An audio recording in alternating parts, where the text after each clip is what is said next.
I stared at my father, waiting for him to laugh, to say it was some kind of cruel joke, but he didn't. His eyes were flat, like a closed door I'd been knocking on my entire life. Daniel adjusted his tie and leaned back in his chair as if he were already the new king of this house. "Daniel deserves this," my father said, his voice low but firm. "He's starting a family. He'll take care of the house." I felt my throat tight. "I've been taking care of this house for years. I paid the taxes. I fixed the roof when it leaked. He raised his hand, cutting me off like a judge silencing a defendant. "Enough, Paloma. You'll find your own place. It's time." I couldn't even look at Daniel. The smirk on his face was enough to make my blood boil. He slipped the property deed into his jacket pocket with the casual arrogance of someone who believed the world owed him everything.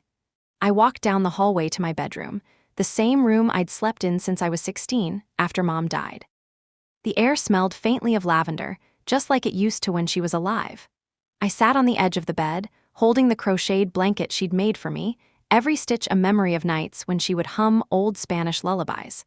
The house was silent except for the creak of the wooden floors as Daniel's kids ran through the hallway, their little sneakers squeaking like intruders marking new territory.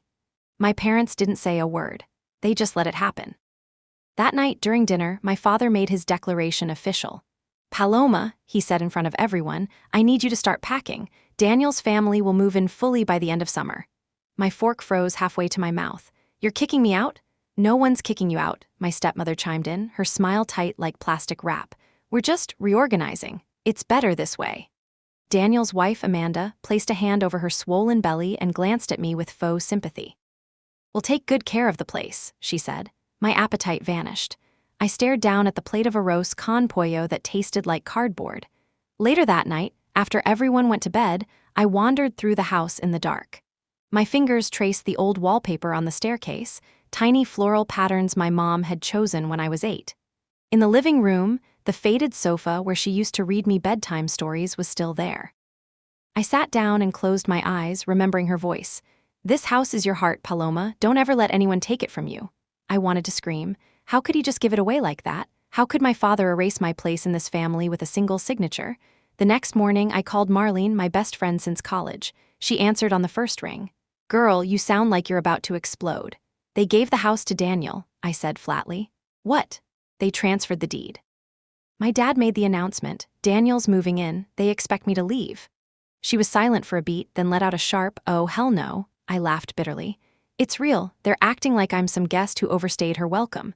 "Paloma, you've been paying the property taxes for years. Doesn't your mom's will say anything?" I hesitated. "That's the thing, I don't even know if the will still exists. My dad said it got lost." Marlene exhaled. "Girl, you need a lawyer. Now." Her words stuck in my mind like a seed ready to sprout. For the first time since the bomb dropped, I felt something besides despair. Anger, sharp and alive. I wasn't ready to roll over and let them erase me. Not this time. The following week felt like I was living in someone else's house. Daniel and Amanda started showing up almost every day, armed with mood boards and renovation ideas. Amanda laid out magazine clippings of marble countertops and modern kitchens across the dining table like a general planning an invasion. Daniel paced through each room with a tape measure, claiming spaces as if he were inspecting his new territory. They barely acknowledged me. When they did, it was to tell me to clear out things that weren't essential. By things, they meant my mother's belongings, the memories that made this house mine. One afternoon, I heard Daniel's voice echoing through the dining room. He was pointing at my mother's china cabinet. "We can toss this," he told Amanda. "It's outdated. A wine cooler would fit perfectly here." I stepped into the room before Amanda could agree. My voice came out steady, sharper than I expected. "That stays." Daniel turned slowly, a patronizing smile spreading across his face. "Paloma, we need to modernize. You'll understand once you find your own place." "I live here," I answered. He leaned closer, lowering his voice so only I could hear. "Not for long." That night, after everyone had left, I climbed into the attic with a flashlight. Dust floated in the air like tiny ghosts as I rummaged through old boxes. I remembered vividly the wooden box my mother used to keep her documents in. Finding it felt like uncovering a piece of her. My heart pounded as I lifted the lid. Empty. The breath caught in my throat. Someone had been here before me. Someone had taken everything. The next morning, Daniel was already in the kitchen, arms folded like he'd been waiting. "Were you in the attic last night?" he asked. I froze for a second. "Why?" "I heard noises. Don't snoop around where you don't belong." I met his gaze without blinking. "Everything in this house belongs to me as much as it belongs to you." His smile returned, sharper this time. "That's cute." Later that day, I drove downtown to meet with Clara Ruiz, the lawyer Marlene had recommended. Clara's office was filled with shelves of thick legal books and smelled faintly of coffee and leather. I told her everything. She listened carefully, occasionally jotting down notes. "Your mother's will is key," she said. "If we can find a copy or any evidence of her intentions, you may have a case. Did she ever mention where she kept it?" "She kept everything in a wooden box in the attic," I explained. "But it's gone." "She might have filed it with the county," Clara said. "If not, we'll build the case through supporting evidence, tax records, maintenance receipts, witness testimony, anything that shows your contribution to the house." "I've been paying the property taxes," I replied. "That's good, but if the deed's already been transferred, this won't be easy." I leaned forward. "I'm not afraid of a fight." Her mouth curved slightly. "Good, you're going to need that." On the drive back home, her words echoed in my head, "Not afraid of a fight." For the first time since this nightmare began, I felt something stronger than despair.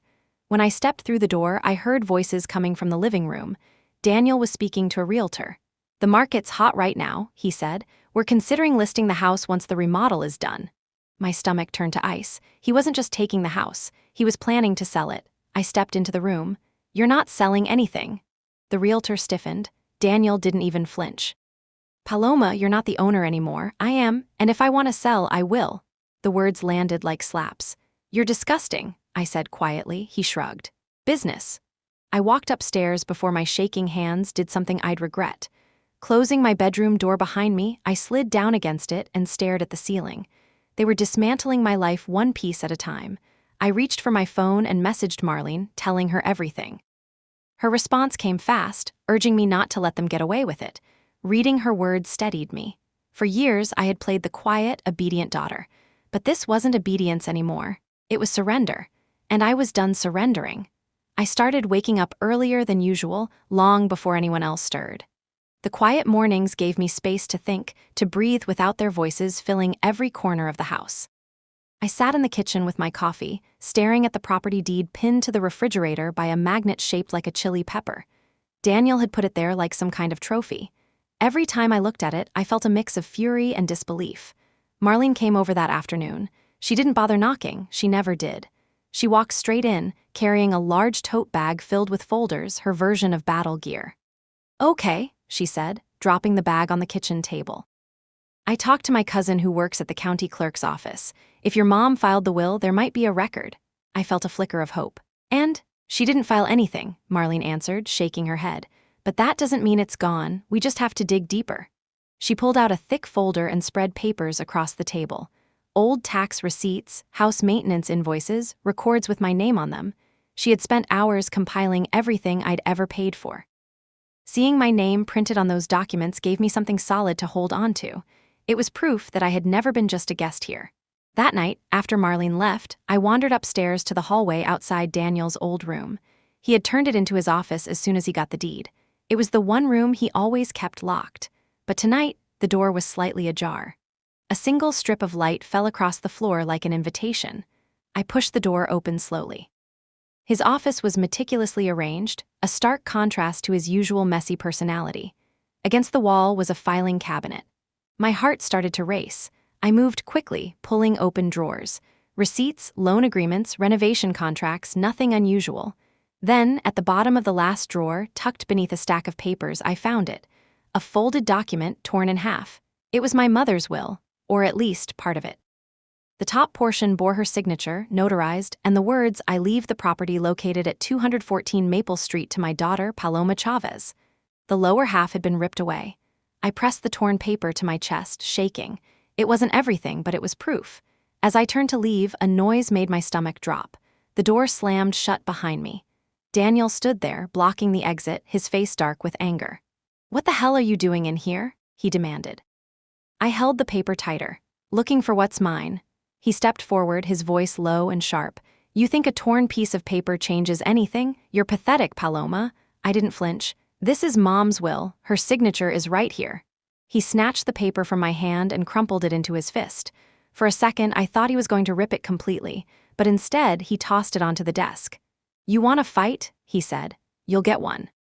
The tension between us was electric, years of buried resentment surfacing in a single moment. I pushed past him and walked out without another word. For the first time in my life, I didn't feel smaller than him.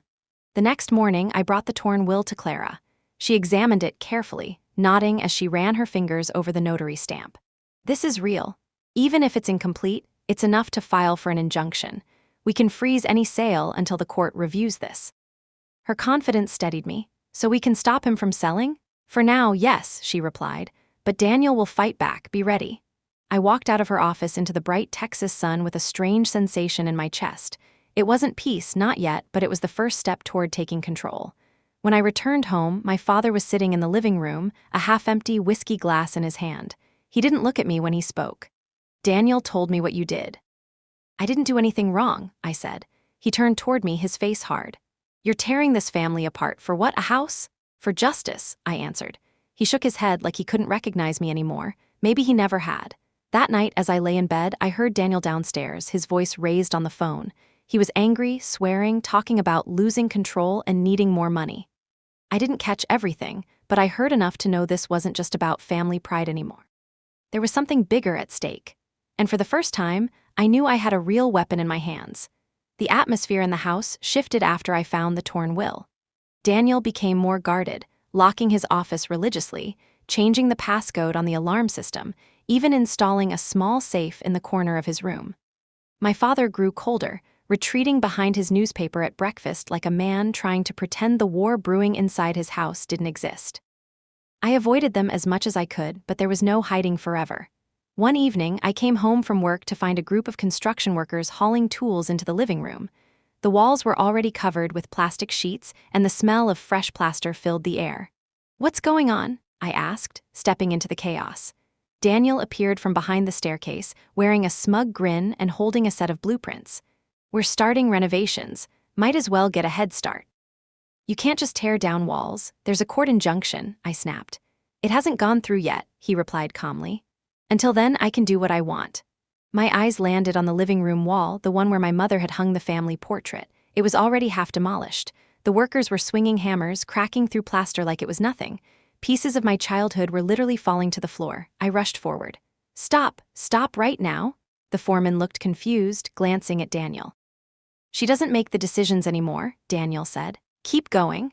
I stood in the middle of the room, refusing to move. The workers hesitated. Daniel's voice rose. "Paloma, get out of the way." "I'm not going anywhere," I said. My hands were shaking, but my voice didn't waver.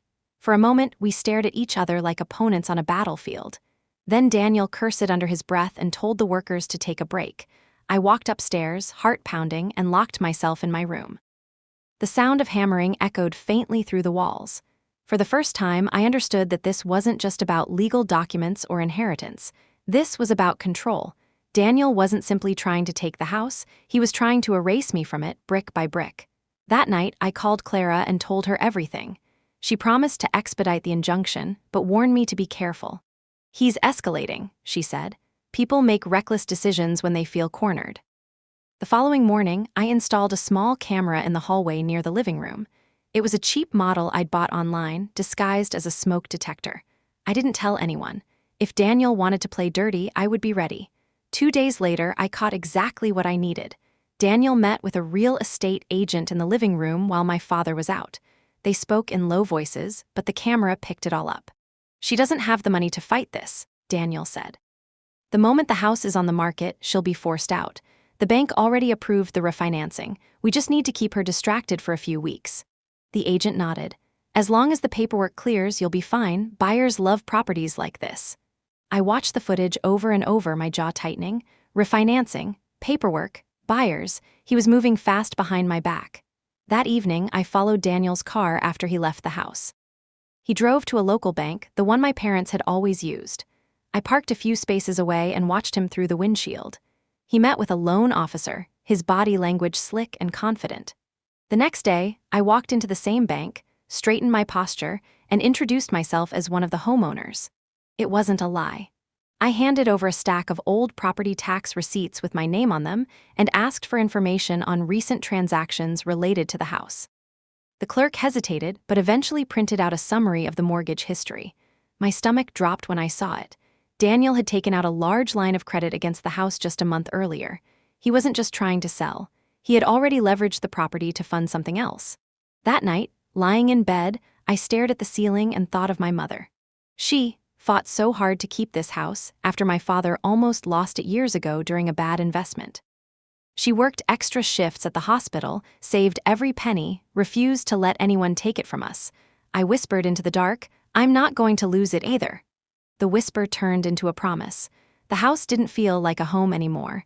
It felt like enemy territory. Every hallway, every familiar corner carried the weight of betrayal. Daniel strutted around as if he had already won, Amanda followed behind him making decorating plans, and my father stayed silent, as if his silence could keep him innocent. But silence, I was beginning to learn, could be the sharpest knife of all. 2 weeks after I found the torn will, we all sat at the dinner table for what was supposed to be a family discussion. The air was heavy with forced civility.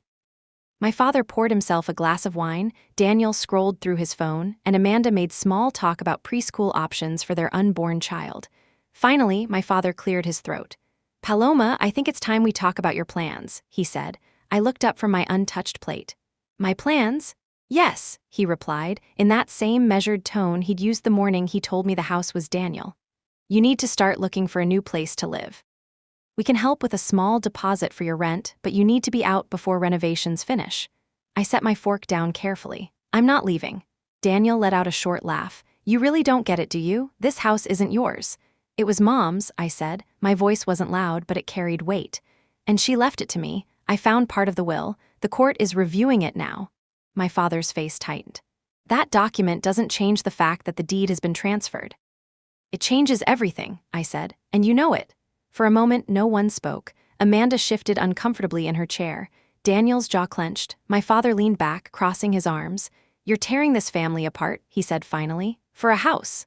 I stared at him, stunned by the hypocrisy. "No, you did that the moment you handed it to Daniel behind my back."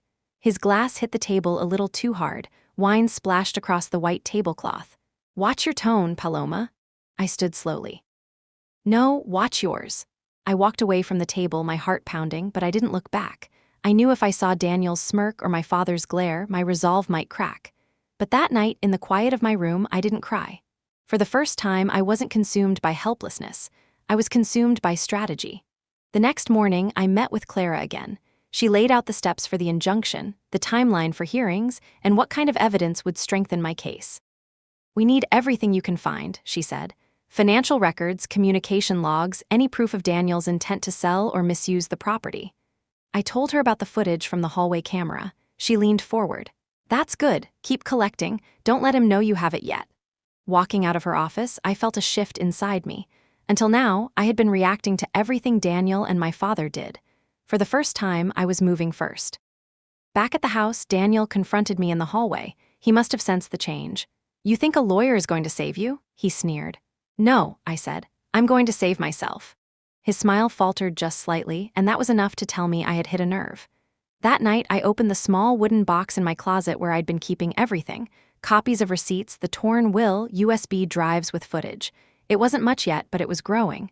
Piece by piece, I was building my case. Outside, the Texas summer night was heavy and still. I sat by the window, looking out at the dark outline of the house. This place had held my entire life. Birthdays, late-night talks with my mother, heartbreaks, and victories. It wasn't just four walls.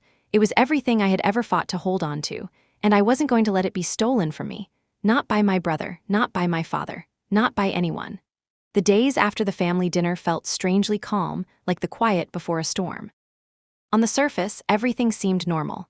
Daniel went to work, Amanda spent her afternoons browsing baby stores, and my father sat on the porch reading the newspaper as if the walls of his house weren't cracking beneath him. But under that thin layer of routine, something had shifted. I wasn't just waiting anymore. I was planning. Clara's words replayed in my head every night. "We need everything you can find." So I started digging, not impulsively this time, but with precision. I spent hours in the county records office, flipping through old property files, tax histories, and archived deeds. The clerks eventually recognized me by sight and stopped asking questions. I found records showing that my mother had consistently listed me as a secondary property owner for tax purposes after she became ill. It wasn't a will, but it was proof that her intent had been clear for years. Marlene became my unofficial partner in crime. She had a way of turning even the most tedious tasks into something manageable. We sat at my kitchen table every evening with laptops open and stacks of papers spread out between us. She'd highlight entries, cross-check numbers, mutter under her breath about Daniel's arrogance, then grin at me. He has no idea what's coming. One afternoon, while I was sorting through a pile of old mail, I found something that made my pulse jump. It was a letter from the bank addressed to Daniel, postmarked 3 weeks before the deed transfer. The envelope had been opened, probably by Amanda, and shoved into a stack of junk mail.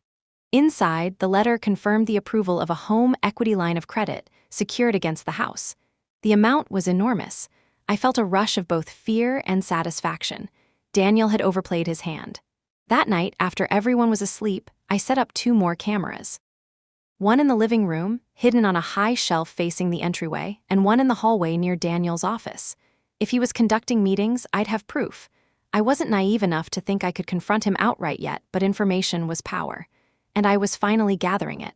A few days later, Clara called me into her office. She had reviewed the torn will and the new documentation I'd gathered. "This is good," she said, tapping her pen against the table. "Between the partial will, the tax records, and the bank letter, we can argue that Daniel acted in bad faith when transferring the deed. If we can prove he knowingly mortgaged the property without rightful ownership, we can freeze his line of credit." I leaned forward. "Can we do that before he drains the money?" She nodded slowly. "It'll be tight, but yes, if we move fast." I signed every paper she handed me, feeling a strange mixture of adrenaline and clarity. This wasn't just emotional anymore. It was legal, it was strategic. Back at the house, I kept my distance from Daniel. He seemed suspicious, watching me a little more closely when I moved through the hallway, but he didn't confront me. Maybe he thought I had already given up. That was fine with me. Let him underestimate me. One evening, as the sun dipped below the horizon, I stepped out onto the back porch. The air smelled like cut grass and warm earth. I remembered sitting out there with my mother during summer nights, her soft voice telling me about the sacrifices she made to keep the house. She used to say, "A home is where you plant your strength, Paloma, not where you surrender it." I closed my eyes, holding on to those words. Marlene arrived with takeout and spread it out on the porch railing. "I have news," she said between bites. "A friend of mine works at the title company Daniel used. Apparently, he was rushing everything, pushing to get the refinancing approved before anyone could contest it. He's nervous, Paloma, that's a good thing." Her words made me exhale for what felt like the first time in days. If Daniel was nervous, it meant I wasn't the only one fighting in the dark. Later that night, I checked the hallway camera footage. There it was, Daniel meeting with a man in a suit I didn't recognize. Audio wasn't perfect, but I caught phrases, "fast sale," "liquidate," before she notices. It was enough. I saved the clip, backed it up twice, and sent a copy to Clara. Then I sat back in my chair, staring at the playback one more time. My brother's voice sounded so casual, so calculated, like this was just another business deal. He wasn't worried about me. In his mind, I was still the little sister who followed rules, who didn't fight back. He had no idea who he was dealing with now. The day of the injunction hearing was hot, the kind of Texas heat that wrapped around you like a second skin. I wore my mother's pearl earrings, the ones she used to say made me look like I belonged in any room I entered. Clara met me on the courthouse steps, her blazer crisp despite the heat. She handed me a folder and gave a short nod. "Everything's in place. Stay calm. Let me do the talking." Inside, the courtroom smelled faintly of dust and old wood polish. Daniel sat at the opposite table in a tailored suit that didn't quite fit him, flanked by a lawyer who looked like he'd stepped out of a real estate advertisement. Daniel's smirk returned the moment he saw me. He leaned back, folding his arms, radiating the same arrogant confidence that had haunted me since childhood. The judge was a woman in her 50s with sharp eyes and little patience for theatrics. Clara presented the torn will first, carefully explaining its authenticity and the notary stamp. Then she moved to the tax records, the maintenance receipts, and finally the footage from the hidden camera. When Daniel's voice echoed through the speakers, "Fast sale," before she notices, the courtroom grew noticeably colder. Daniel's lawyer tried to object, claiming the footage was taken without consent, but Clara countered swiftly. "It was recorded in a common area of the home where my client has legal residence. The conversation involves the sale of a jointly occupied property. It is admissible." The judge leaned forward. Mr. Chavez, she said, addressing Daniel directly, did you authorize a line of credit on this property after transferring the deed to yourself? Daniel hesitated, glancing at his lawyer, who nodded. Yes, Your Honor, I believed it was within my legal right. And were you aware of the existence of a previous will? He shook his head too quickly. No. Clara slid the bank letter across the table. This letter is dated 3 weeks before the deed transfer. He had already arranged the financing before the property was even legally in his name. That's not good faith. That's premeditated. The judge tapped her gavel lightly. I'm issuing a temporary injunction. The property cannot be sold, refinanced further, or materially altered until the authenticity of the will is fully examined. Mr. Chavez, if I find evidence of further action in violation of this order, there will be consequences. Daniel's smirk disappeared for the first time. When we stepped outside, Clara turned to me with a rare, satisfied smile. That was a solid first step. He's cornered now. He can't touch the money. I exhaled slowly, the courthouse doors closing behind me like a seal. For the first time, I had struck back and it had landed. But victory, however small, didn't go unnoticed. That evening, I returned home to find my father waiting for me in the living room. He didn't look angry exactly, just tired. His drink sat untouched on the coffee table. Daniel told me what happened, he said. I'm sure he did, I replied. He leaned forward, elbows on his knees. Why are you doing this, Paloma? We're family. You're taking this to court like we're strangers. I stared at him. You gave away Mom's house behind my back. You stood by while Daniel mortgaged it. You watched me be pushed out. Who made us strangers, Dad? His face hardened. Your mother's gone. This house belongs to the living now. Daniel has a family. You need to let go. The words hit me like a slap. I am the living too, I whispered. For a second, I thought I saw something flicker in his eyes, doubt, regret maybe, but it vanished as quickly as it came. Over the next few days, the tension thickened. Daniel avoided me, which was a relief, but Amanda shot me cold looks whenever we crossed paths. Construction halted, leaving half-demolished walls and exposed beams like scars. The house felt suspended in limbo, caught between past and future, waiting to see who would claim it. Marlene came by one evening with a bottle of cheap wine. We sat on the floor of the half-destroyed living room, sipping slowly, surrounded by boxes and peeling paint. This is just the beginning, she said. He's not going to go down quietly. I know, I replied, but he's not the only one who knows how to fight anymore. She grinned. There she is, the Paloma I've been waiting to meet. Later that night, I caught Daniel outside by the driveway, talking on the phone in hushed tones. I couldn't hear every word, but one phrase cut through the quiet. She's not supposed to win. He turned and saw me watching. For a heartbeat, we stood there, neither of us saying a word. His expression was no longer smug, it was calculating. And in that look, I understood something clearly for the first time. He wasn't just trying to protect his financial scheme.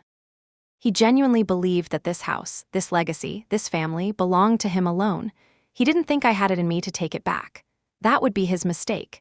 In the weeks following the injunction, the house settled into an uneasy stalemate. The construction equipment remained abandoned in the living room, plastic sheets fluttering whenever the air conditioner kicked on. Daniel's footsteps grew heavier. His once casual confidence had turned brittle. Every time we crossed paths, he looked at me the way a trapped animal looks at the person holding the cage door. I spent my mornings at work and my evenings digging deeper. Clara warned me that Daniel might try to move assets around or find loopholes to bypass the injunction. People like him don't stop, she said during one of our meetings. They adapt. We need to stay 2 steps ahead. That became my mission. One afternoon, I visited the bank again, this time with a formal letter from Clara authorizing me to request transaction records related to the house. The banker, a man with kind eyes and a cautious tone, handed me a thin folder. We're cooperating with the court order, he said, but you should know your brother has been busy. Inside the folder were transaction summaries, loan applications, and a timeline that made my stomach twist. Daniel had taken out not 1, but 2 lines of credit using the house as collateral. The first was before the deed transfer. The second was approved just days after. He had funneled the money into a limited liability company under his name, something called Maplestone Ventures LLC. When I looked up the company online later that night, I discovered it had been created only 6 months earlier. No employees, no website, just a shell. And according to the documents, nearly every cent he borrowed was already gone. Marlene came over as soon as I called her. We spread everything out on the kitchen table. She leaned over the papers, eyes wide. This is fraud, Paloma, straight up. If he took out those loans before the deed was legally his, he could be in serious trouble. I nodded slowly. He's been playing a dangerous game. But why? She asked. Why risk everything? He could have just taken the house. Why gamble with it? That was the question that kept me awake for nights. What was he so desperate for? A few days later, I got my first clue. Clara called me in for a meeting. She slid a manila envelope across her desk. I subpoenaed some of Daniel's financial records, she said. Take a look at this. Inside were bank statements from Maplestone Ventures. Large wire transfers, hundreds of thousands of dollars, were going to a single recipient, a construction firm in Houston. The memo line said Phase 1 development and land purchase. Clara tapped the page. This isn't about a remodel. He's trying to fund a real estate project. And judging by how fast he burned through the money, he's either in over his head or hiding something. I sat back, the weight of it all sinking in. So the house is his collateral. If this project fails, we lose everything. She nodded. Exactly. And that's what gives us leverage. If we can prove he secured loans fraudulently, the injunction becomes a weapon. We can go beyond inheritance claims and into criminal territory. That night, I confronted Daniel for the first time about the loans. It happened in the hallway just outside the kitchen. He had just come home from a late meeting, shirt collar loosened, his phone still in his hand. Where's the money, Daniel? I asked. He froze mid-step. What? The loans, the shell company, Maplestone Ventures. Where did it go? His expression hardened instantly. You've been digging where you shouldn't. I live here, I shot back. And you mortgaged this house like it was your personal bank account. So yes, I'm digging. He stepped closer, lowering his voice. You think you've won something with that injunction? You have no idea how this works, Paloma. This is bigger than you, bigger than me. Then explain it, I demanded. But he didn't. He brushed past me, muttering something under his breath, and slammed his office door shut. The next morning, I forwarded all the financial evidence to Clara. She called me back within the hour. This changes the scope, she said. We're not just dealing with inheritance anymore. This could turn into a fraud case. Keep every document safe. And Paloma, don't confront him again without me present. If he's desperate, he might get reckless. I understood what she was saying, but I couldn't shake the feeling that I had struck a nerve. There was something in Daniel's eyes last night, something I hadn't seen before. It wasn't arrogance, it was fear. Later that evening, I opened the old wooden box in my closet again. Among the papers, I found a photograph of my mother standing in front of the house when it was newly built, sunlight catching her hair. She had fought for this place through recessions, hospital night shifts, and my father's bad business decisions. I traced her smile with my fingertip and whispered, I'm not stopping. This was no longer just about claiming what was mine. It was about protecting everything she had built from being swallowed by Daniel's recklessness. Clara arranged the first official settlement, meeting at her office 2 weeks after we uncovered Daniel's financial mess. She called it a preliminary conversation, but I knew better. This was a calculated strike. It wasn't about negotiating peace. It was about showing Daniel just how much we had on him. When I walked into the conference room, Daniel was already there with his lawyer. He wore a navy suit this time, better tailored, as if dressing the part could make him untouchable again. His lawyer sat beside him, crisp and composed, a folder laid neatly on the table. My father was there too, sitting beside Daniel, his arms crossed, looking tired but loyal. Clara greeted everyone with professional politeness, then motioned for me to sit beside her. Let's get started, she said, sliding a binder to the center of the table. We've brought evidence that needs to be addressed before this goes any further. Daniel leaned back with that same old smirk. Evidence of what? My generosity? Clara ignored him. She opened the binder and began laying out documents like cards in a winning hand. First, the torn will, then the tax records, then the footage. Finally, the bank letters and financial statements tied to Maplestone Ventures. The air shifted as she spoke, her voice calm but firm, dismantling Daniel's actions piece by piece. Daniel's lawyer cleared his throat. This is circumstantial at best. The will is incomplete, and your client has no legal ownership of the property. As for the financial documents, my client acted within his rights as the deed holder. Clara slid another sheet across the table. He obtained the loans before the deed was legally transferred. That's fraud. For the first time, Daniel's mask cracked. His jaw tightened. His lawyer shot him a sharp look, silently warning him to keep it together. My father finally spoke. Daniel wouldn't commit fraud, you're twisting this. Clara met his eyes. Mr. Chavez, the records are from the bank. Your son borrowed against the house before he legally owned it. Whether you choose to accept it or not, that's illegal. And if this goes to court, it won't just be about who inherits the property. It will be about criminal liability. My father looked at Daniel then, really looked at him. Something passed between them that I couldn't quite read, an old, fragile bond bending under the weight of truth. Daniel broke the silence. "This is ridiculous. You think you can scare me with paperwork?" He turned to Clara. "You want to play hardball? Fine, but you'll lose." Clara didn't flinch. "We already filed for a financial audit. If there are more accounts tied to this property, we'll find them. The question isn't whether we'll win. The question is how much damage you're willing to endure in the meantime." His lawyer shifted uncomfortably. It was subtle, but I saw it. He knew this wasn't going well. When the meeting ended, Daniel stormed out first, slamming the door behind him. My father stayed seated for a moment. He stared at the pile of documents on the table, then at me. His expression was complicated, caught between disbelief and something softer, doubt, maybe even shame. "You really think you can destroy your brother like this?" he asked quietly. "I'm not destroying him," I said. "He's doing that all by himself. I'm just not letting him take me down with him." He stood slowly and left without another word. Outside, Clara walked beside me toward the parking lot. "He's shaken," she said. "Daniel's lawyer knows they're exposed. They'll either start scrambling to settle or they'll double down and make this ugly." I stared up at the cloudless sky. I'm ready for ugly. The ugliness began that very night. I came home to find my bedroom door slightly open. Nothing was stolen, but my wooden box, the one where I kept all my evidence, was moved. Just an inch, but I noticed. Someone had been inside. I locked the box in a metal file cabinet I bought from an office supply store the next morning, bolted it to the floor, and hid a spare key at Marlene's place. I wasn't taking chances anymore.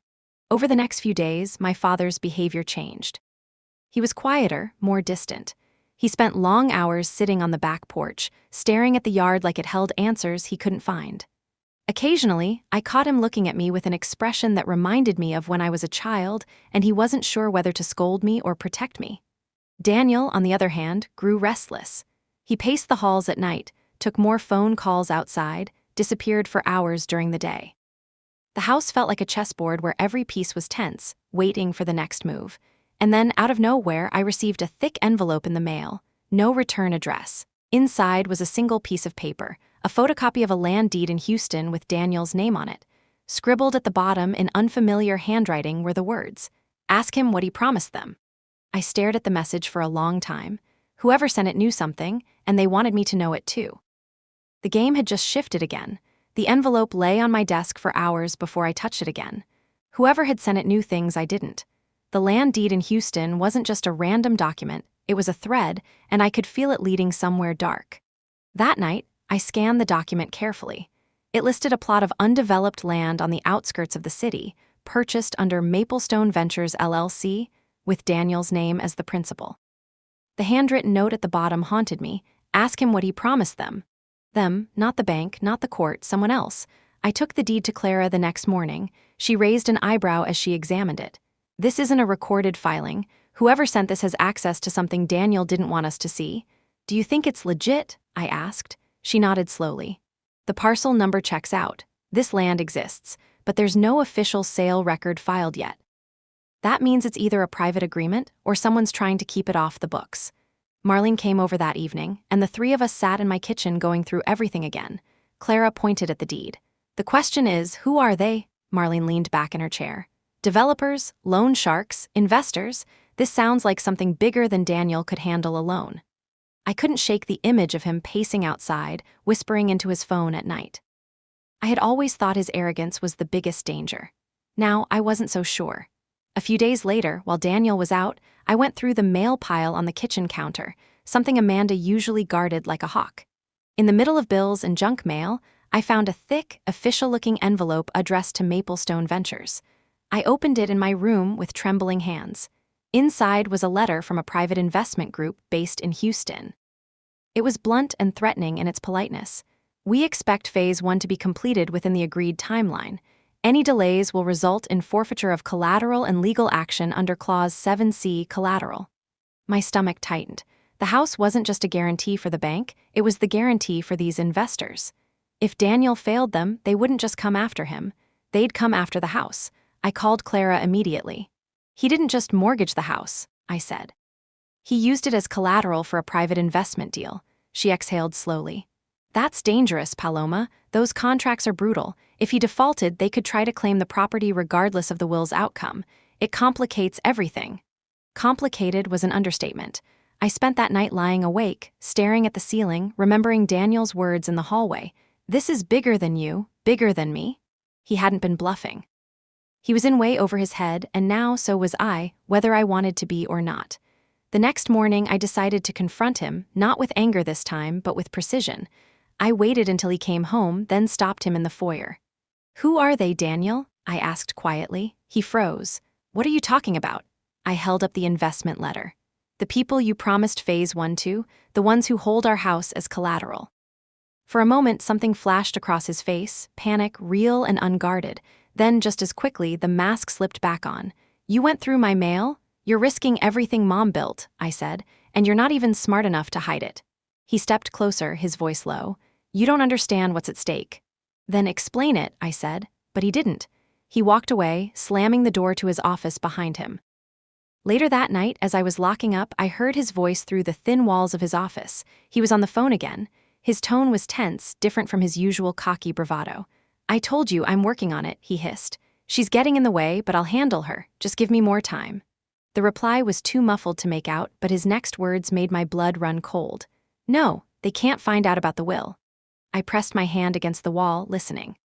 The conversation ended abruptly, followed by the sound of something crashing against his desk.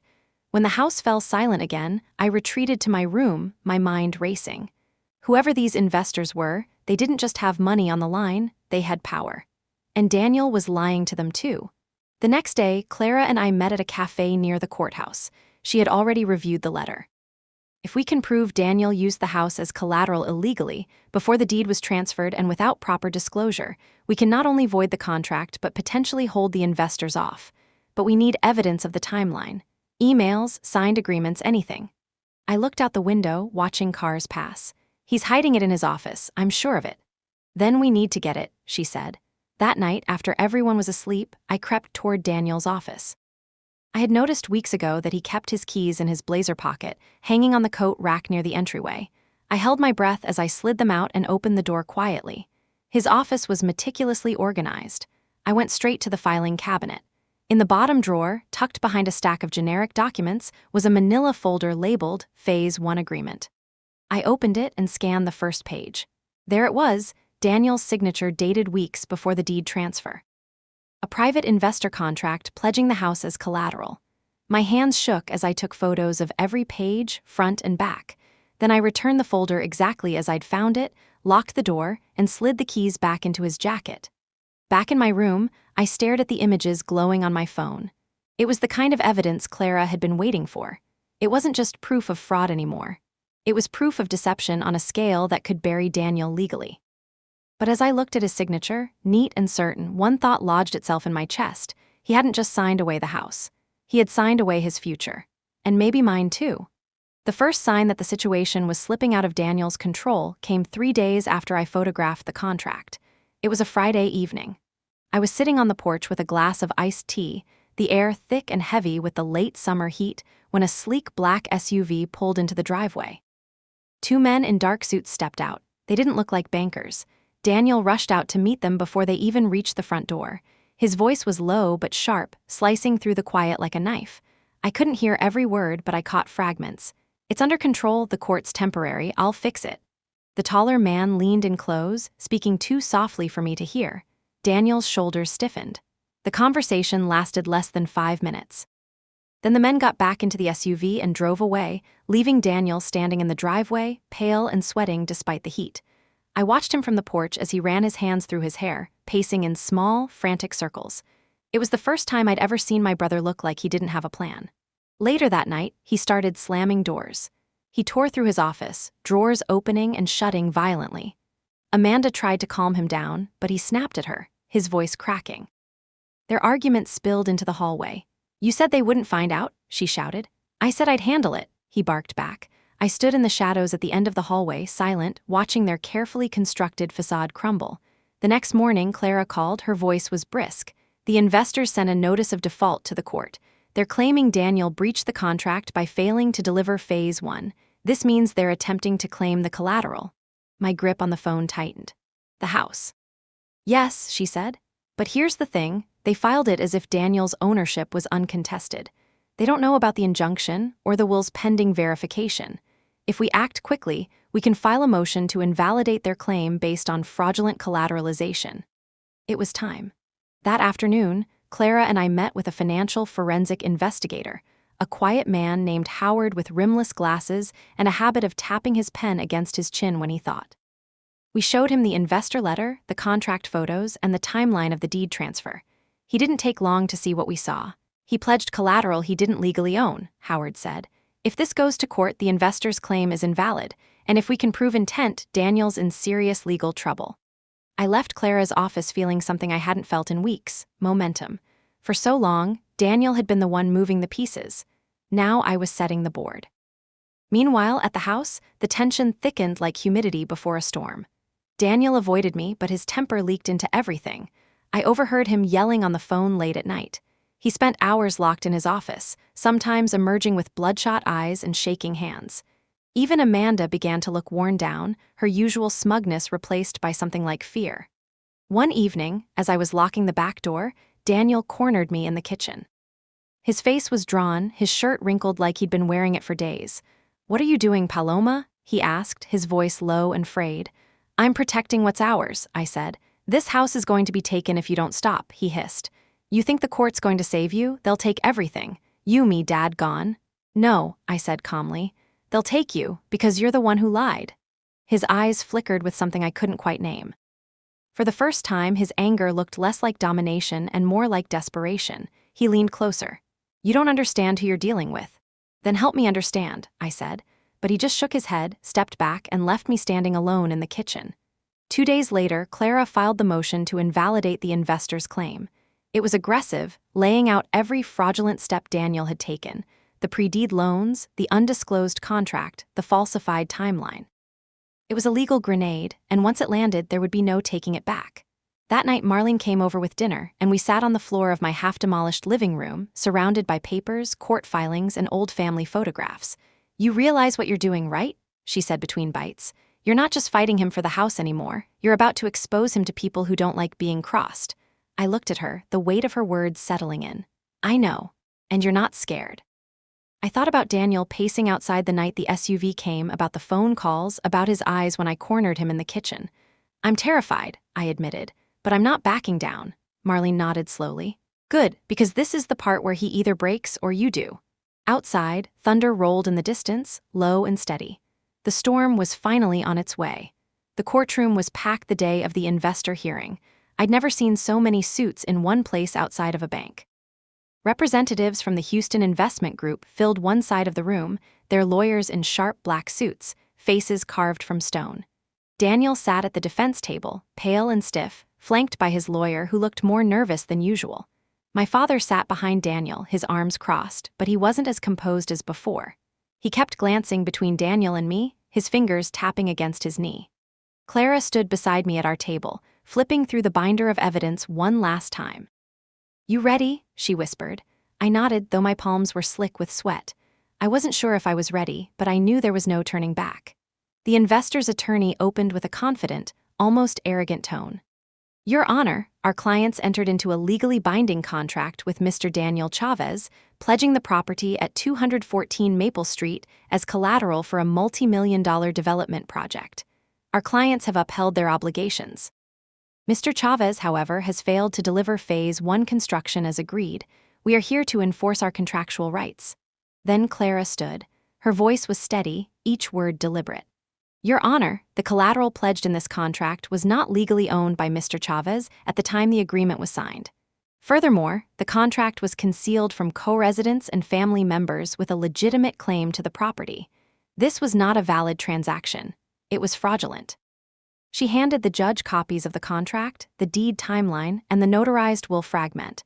"This agreement was signed weeks before Mr. Chavez obtained the deed. It is legally unenforceable." The investor's lawyer didn't flinch.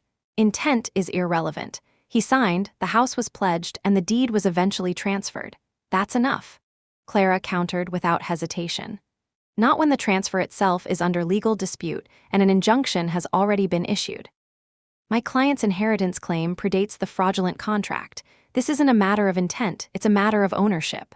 The judge examined the documents carefully. Then she leaned forward and addressed Daniel directly. Mr. Chavez, did you sign this contract before you had legal ownership of the property? Daniel hesitated. His lawyer whispered something, but the judge snapped. Answer the question. Daniel swallowed hard. Yes, but That will be enough, the judge said sharply. The investors' table erupted in a low murmur. Their lawyer tried to regain control, but the damage was done. Clara moved for immediate dismissal of their claim. After a tense exchange, the judge ruled in our favor. The contract was void, the investors had no claim to the house, and their only recourse would be against Daniel personally. The gavel came down like a thunderclap. Daniel slumped back in his chair. The investor's lawyer leaned in close to him, whispering something that drained the last bit of color from his face. As the courtroom emptied, one of the investors, a tall man with gray hair and an immaculate suit, approached Daniel. He didn't raise his voice. He didn't need to. He leaned down, said something in Daniel's ear, and patted his shoulder in a way that made my stomach turn. It wasn't comforting. It was a warning. Outside the courthouse, my father caught up with me. For the first time in weeks, he didn't look angry. He looked shaken. I didn't know, he said quietly. I didn't know he signed that before the transfer. You didn't ask, I replied. He sighed heavily, rubbing his forehead. He's my son, Paloma. I wanted to believe he knew what he was doing.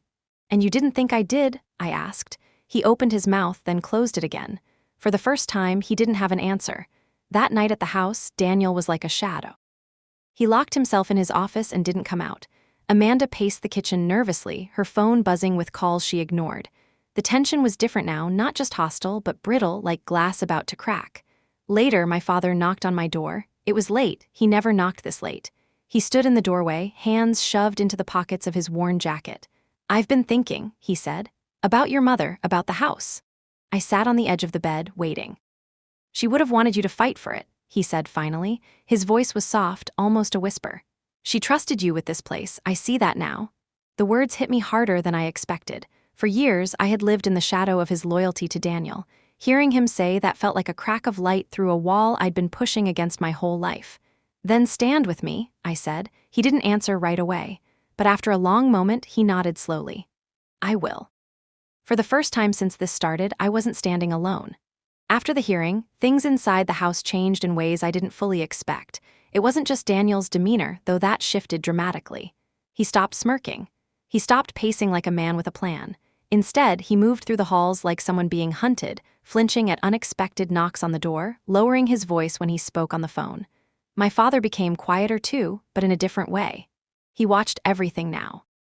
At breakfast, he observed Daniel without saying much, his brow furrowed as if seeing his son clearly for the first time. He wasn't rushing to defend him anymore. It was like something fundamental between them had cracked, and neither of them knew how to fix it. 3 days later, the black SUV came back. This time, they didn't wait outside. 2 men stepped out, same dark suits, same cold composure. Daniel opened the door before they could even knock, ushering them into his office. I was in the hallway upstairs, out of sight but close enough to hear muffled voices. They were angrier this time. One of the men's voices rose sharply, cutting through the closed door like a whip. I crept down a few steps, heart pounding. No more delays, one of them said. You signed a contract. You deliver or we collect. Daniel's voice was low, frantic. The court, Paloma's dragging this out. I just need time. You don't have time, the man snapped. You think a judge can protect you from us? There was a long pause, then a quieter, more dangerous voice spoke. Your family doesn't want to get caught in the crossfire. You should fix this before they do. A door slammed. Footsteps. I barely made it back upstairs before Daniel emerged. His face was ashen. His hands shook when he poured himself a drink in the kitchen, even though it wasn't even noon. That night, he confronted me in the hallway outside my bedroom. His eyes were bloodshot, his breath heavy with whiskey. You have any idea what you've done? He hissed. I held my ground. I protected this house. They're not going to stop, he said. You've made this worse. No, I said evenly. You made this worse the moment you sold them something you didn't own. For a second, I saw it, real fear, not just of losing money, but of something larger pressing down on him. He opened his mouth to say something, then stopped, as if the truth itself was too dangerous to speak aloud. The following morning, Clara called me. We've received a notice, she said. The investors filed a personal lawsuit against Daniel for breach of contract. They can't touch the house anymore, but they're coming for everything else. I expected to feel triumphant. Instead, I felt uneasy. There was something in the way Daniel had looked at me last night, a mixture of resentment and helplessness, that made my stomach twist. That evening, my father gathered us in the living room. For once, it wasn't me calling the meeting. He looked older than I'd ever seen him, his hands clasped tightly in front of him. "This has gone too far," he said. "Daniel, you need to tell us everything. Now." Daniel sat in the corner, shoulders slumped. He didn't look at either of us. "Who are these people?" my father pressed. "What did you promise them?" Daniel didn't answer. I stepped forward. "You don't get to hide anymore," I said. "You dragged this family into your mess. You owe us the truth." Something in my tone must have reached him because he finally lifted his head. His voice was hoarse. "It's not just a development deal," he said. "It's debt. I owed them money before this even started." My father blinked. "What do you mean owed?" Daniel let out a shaky laugh. "Dad, do you remember when you helped me with that business loan 3 years ago? The one you thought was for my startup?" My father's face tightened. "Yes." "It wasn't a startup," Daniel said. "It was gambling debt. And I borrowed from them to cover it. When I couldn't pay it back, they offered me a way out. Use the house to secure the development, double or nothing." For a long moment, no one spoke. The only sound was the ticking of the clock on the wall. My father stepped back like someone had struck him. "You lied to me," he whispered. Daniel didn't deny it. He just looked down at his hands. The truth landed like a physical blow. This wasn't just arrogance or greed, it was desperation. He'd built his entire scheme on a foundation of lies, not just to the investors but to us. I stared at him, not sure if I was angrier or just exhausted. My father turned to me then, and for the first time his voice didn't carry the weight of doubt. "Do whatever you need to do, Paloma," he said. "I won't stand in your way anymore." That night, the house was silent. Daniel stayed in his office. My father sat on the porch for hours, staring into the dark. And I sat in my room, staring at the torn will, the bank records, the investor contract, the land deed, all the pieces of this tangled web spread out on the floor. Daniel had built this mess, but I was the one who was going to finish it. The day of the trial arrived with an eerie stillness. The sky was clear, the streets quiet, as if the world itself was holding its breath. This wasn't another hearing or motion. This was it, the final decision on the house. My house, my mother's legacy. Everything we'd fought for was about to unfold inside that courtroom. I wore a simple black dress and my mother's pearl earrings again. It wasn't for luck, it was armor. Clara walked beside me as we entered the courthouse, her briefcase heavy with months of evidence. Marlene was in the gallery, her face steady, eyes bright with quiet defiance. My father sat behind me, not at Daniel's side. That small shift alone told me how much had changed. Daniel entered moments later. He looked different, thinner, pale, his confidence frayed at the edges. His lawyer walked briskly beside him, whispering instructions. Amanda followed a step behind, her usual polished composure replaced with wide, uncertain eyes. When the judge entered, the room fell into a thick, expectant silence. This was a bench trial, no jury, just the judge. It would come down to facts, not performance. Clara opened with the story I'd been living for months. She walked the judge through the will fragment, the property tax records, the timeline of the fraudulent loans, the investor contract, the injunction. She spoke clearly, precisely, painting the picture of a woman, my mother, who had intended to pass down her home to her daughter, and a son who had tried to strip it away through deception. Then came Daniel's lawyer. He tried to frame Daniel as a young man in over his head, someone who had acted with imperfect judgment, not malicious intent. He called the contract a misunderstanding, the loans premature, and the missing will regrettable but inconclusive. Then Daniel took the stand. He started out smooth, rehearsed, his voice low and contrite. "I made mistakes," he said. "I admit that, but I always intended to keep the house in the family. I didn't know the will existed, I thought." But Clara didn't let him control the narrative. During cross-examination, her tone turned sharp. She showed him the photos of the investor contract he signed weeks before the deed transfer. He tried to sidestep. She didn't let him. She presented bank records showing his gambling debts. He squirmed, and then she asked the question that made the room go still. "Mr. Chavez," she said, her voice cutting through the silence, "when you signed that contract, did you intend to tell your sister about it?" Daniel froze.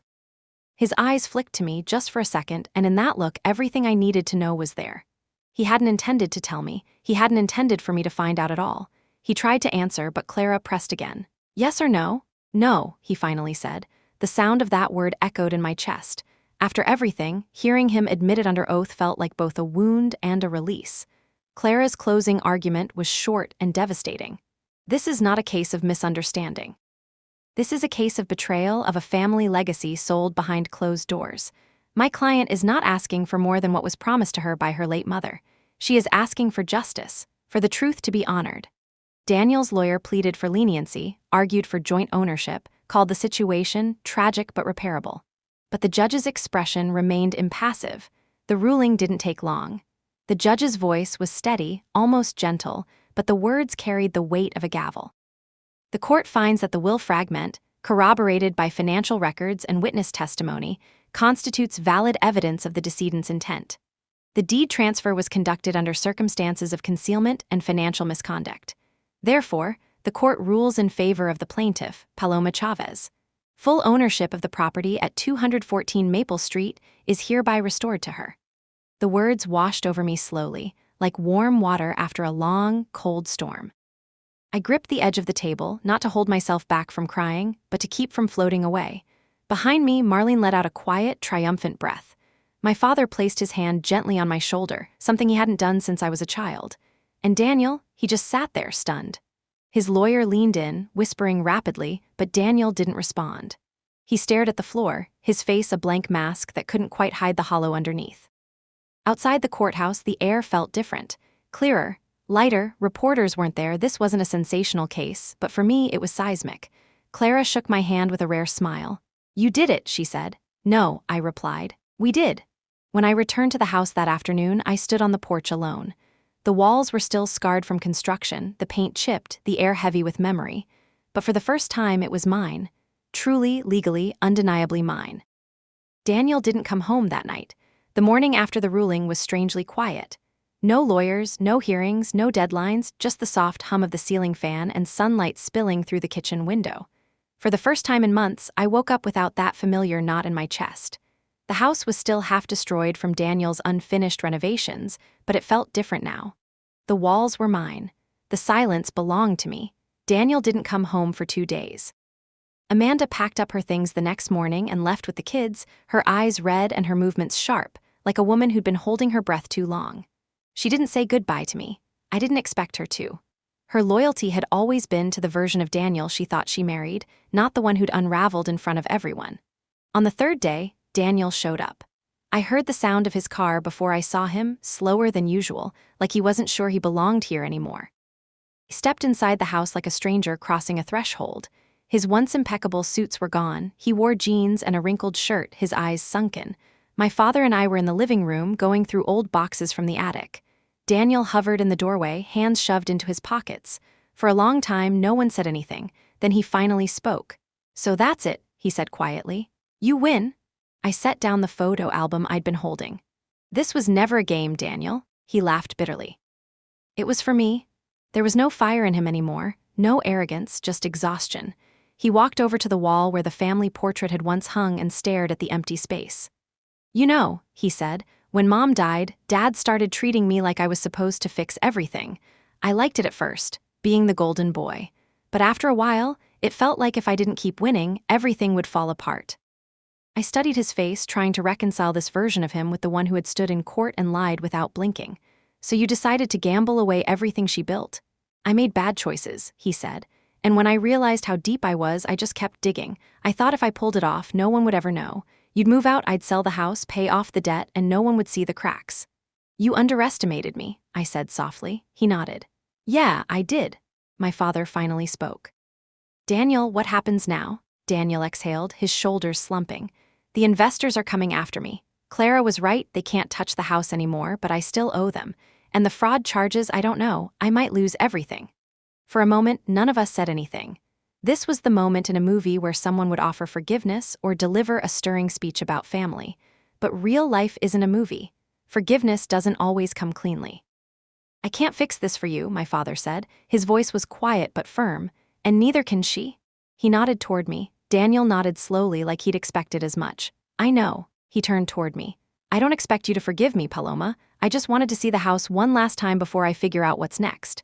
I didn't answer. There wasn't anything to say. He left after less than an hour. Watching his car disappear down the street, I felt a strange mix of sadness and relief. He was my brother, but he had also been my adversary. Those two truths lived side by side uneasily. In the weeks that followed, I started rebuilding literally and figuratively. Contractors came to finish what Daniel had started. The torn walls were repaired, the paint was freshened, the floors sanded back to their warm, honey-colored shine. I kept some of Mom's touches, the floral wallpaper on the staircase, the embroidered curtains, but I added my own too. This was no longer just the house I grew up in. It was becoming the home I chose to keep. My father helped, quietly at first, then more actively. He fixed the porch steps with his own hands, like he was trying to mend something bigger than wood. Sometimes we didn't talk at all while working side by side. Sometimes he told me stories about Mom I'd never heard. There was a gentleness between us that hadn't existed for years. Clara remained a steady presence. The legal work wasn't over, there were still papers to finalize, bank claims to settle, but the worst was behind us. Marlene kept showing up with takeout and music, turning the half-finished living room into our nightly planning space. Slowly, the chaos that had ruled my life began to recede. One night, after the contractors had left and the house was quiet again, I stood alone in the living room. The walls were smooth and white, the windows open, a soft breeze carrying in the scent of jasmine from the garden. For months, this room had been a battlefield. Now it was just a room. I whispered into the air as if my mother could still hear me. We did it. It wasn't triumph. It was peace. A quiet, earned kind of peace that came from standing my ground when everything pushed me to yield. The first weekend after the contractors finished, I hosted a small gathering. Nothing extravagant, just Marlene, Clara, a couple of neighbors who had watched the drama unfold from afar, and my father. It wasn't a celebration, exactly.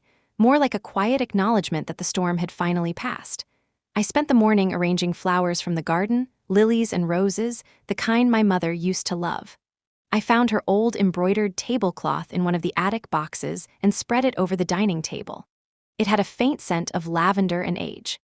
As the afternoon light poured through the clean windows, the house no longer felt like a place frozen in conflict. It felt alive again. When everyone arrived, we gathered in the living room, glasses of lemonade and wine in hand. Clara made a rare toast. She wasn't the sentimental type, but her words were simple and perfect. "To keeping what matters," she said, "and to fighting like hell when you have to." Laughter followed, soft and warm.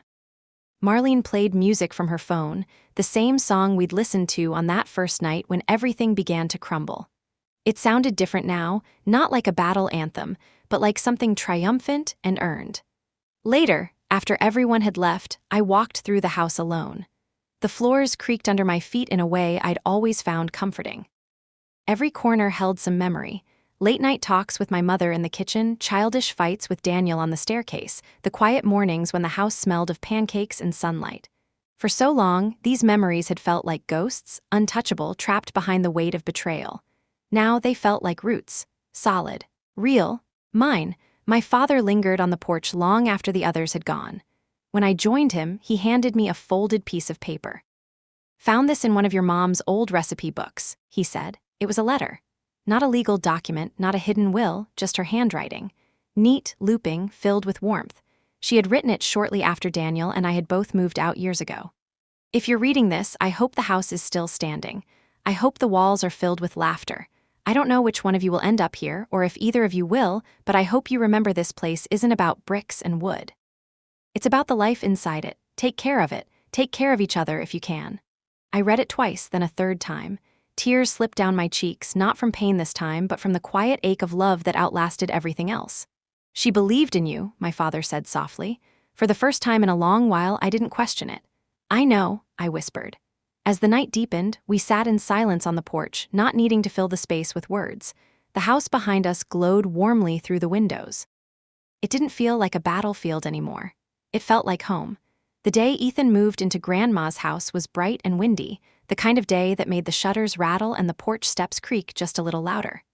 Mom had organized a little family gathering to celebrate, though judging by the number of cars lining the street, it was anything but little. Balloons floated on the mailbox.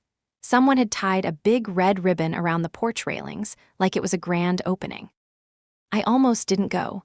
Every part of me wanted to stay home, curl up with Grandma's letter, and pretend none of this was happening. But some stubborn part, the same part that had spent years trying to be the good daughter, couldn't look away. I needed to see it for myself. When I arrived, the driveway was already packed. Kids were running around the yard, stepping on the flower beds I'd planted years ago. My heart squeezed painfully when I noticed the patch of lavender by the porch had been trampled, just brown stems left. Inside, the house was buzzing. Laughter, chatter, clinking glasses. The living room smelled like takeout pizza and cheap champagne, nothing like the warm scent of lavender and wood polish that had once filled these walls. "Celeste!" Mom spotted me immediately. She swooped in for a hug, smelling of perfume and oven cleaner. "I'm so glad you came. Doesn't everything look wonderful?" I forced a smile.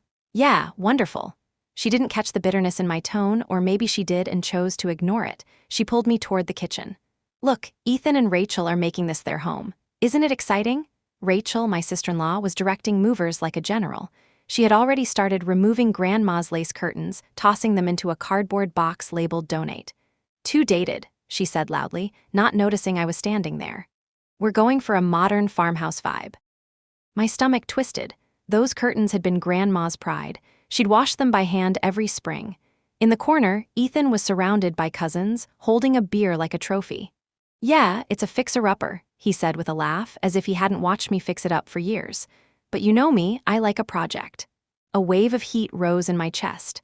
I clenched my fists so hard my nails dug into my palms. I wanted to scream, to tell everyone the truth, that he hadn't lifted a single paintbrush, hadn't sanded a single floorboard.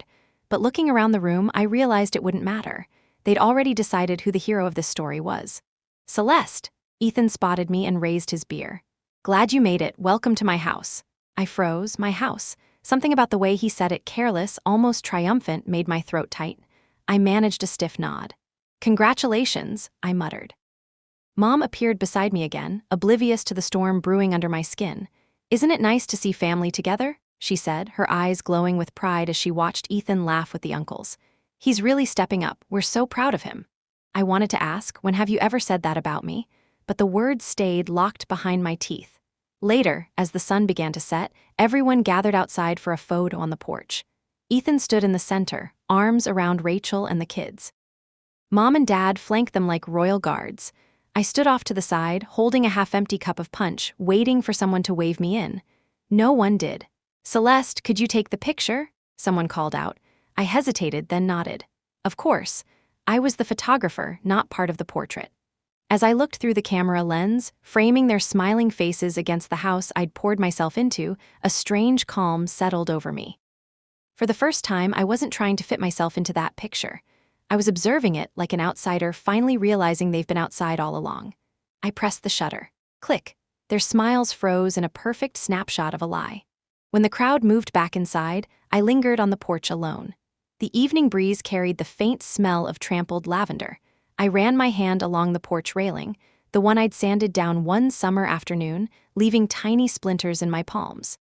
The wood felt the same, everything else had changed. Behind me, I heard laughter and clinking glasses. Through the window, I saw Mom raising a toast to Ethan. Dad clapped him on the back. Rachel showed off her design plans. And there I was, standing on the steps like a ghost in the home I'd helped build. I whispered under my breath, so quietly that the wind almost stole the words away. "I kept my promise, Grandma, I tried." But even as I said it, a part of me knew trying wasn't enough anymore. In the months that followed the trial, life didn't return to what it used to be. It couldn't. Too much had been broken and rebuilt. Instead, it became something new, something quieter and stronger. I left my old job at the law firm in the city, a decision that would have terrified me before all this began.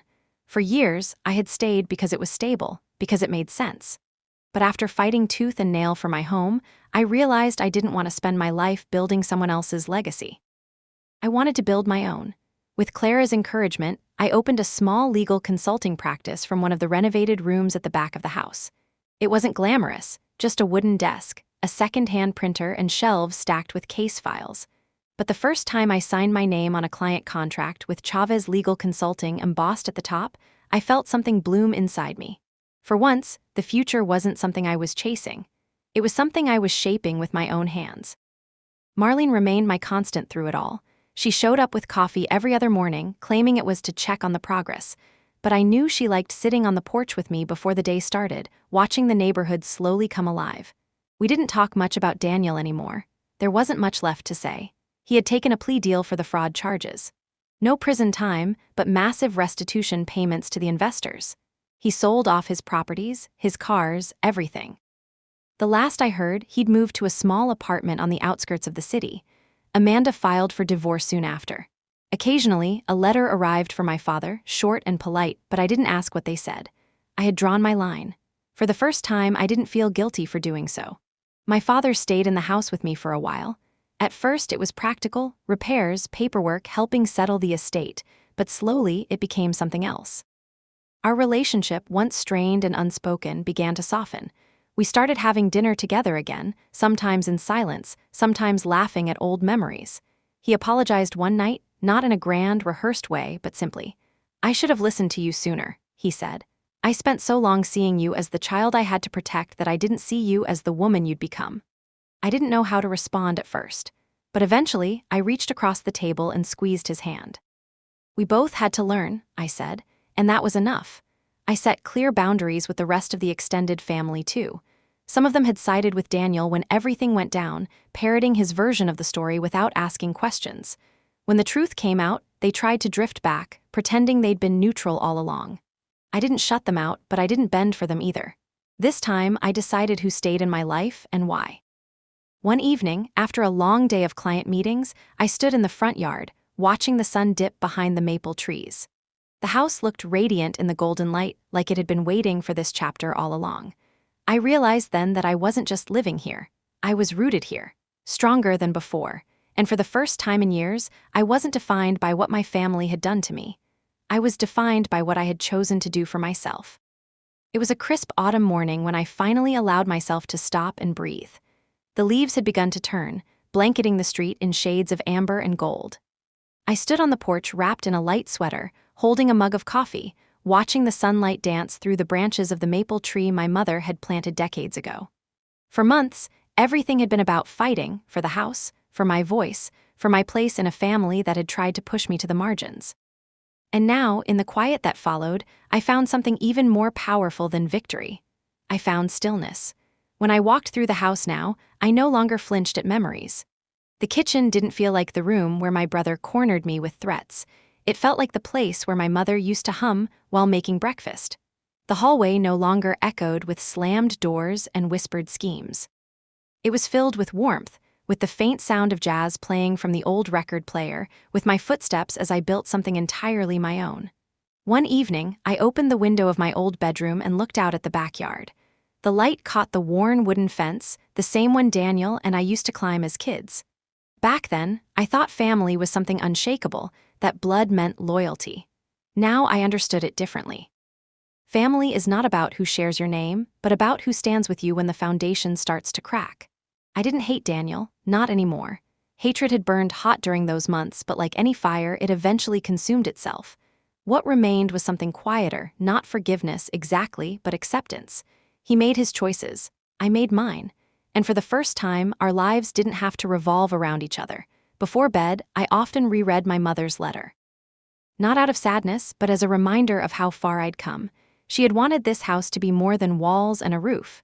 She wanted it to be a place where life continued. And somehow, through betrayal, courtrooms, and late-night strategy sessions at the kitchen table, I had brought that vision back to life. I don't know what the future holds. Maybe one day I'll sell this place and start fresh somewhere else. Maybe I'll stay here forever. What I do know is that no matter where I go, I will never again let anyone decide my worth for me. I will never let silence be mistaken for weakness. This house is mine, but more importantly, my life is mine. As the sun set that evening, I whispered into the quiet rooms, "Thank you, Mom." The words drifted through the house like a blessing, settling into every corner. And for the first time, I truly believed that I was exactly where I was meant to be.